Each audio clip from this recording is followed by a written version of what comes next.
उत्तर आणि मला विचारता बरोबर आहे की नाही? हे न्याय आहे का? हा न्याय आहे का? नाही. आणि म्हणून काय म्हणतो जरा लक्ष देऊ नये का? काय म्हणता?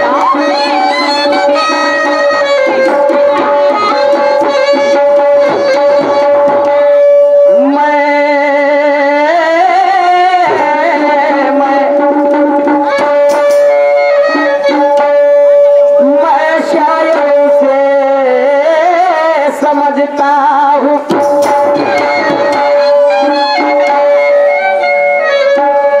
मैं शायर उसे समझता हूँ जो हर बात पर शेर लिख दे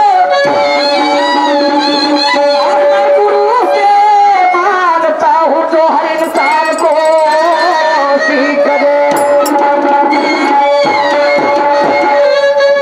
मैं शायर उसे समझता हूँ जो हर बात पर शेर लिख दे और मैं गुरु से मानता हूँ लिहाजा जो हर इंसान को सीख दे।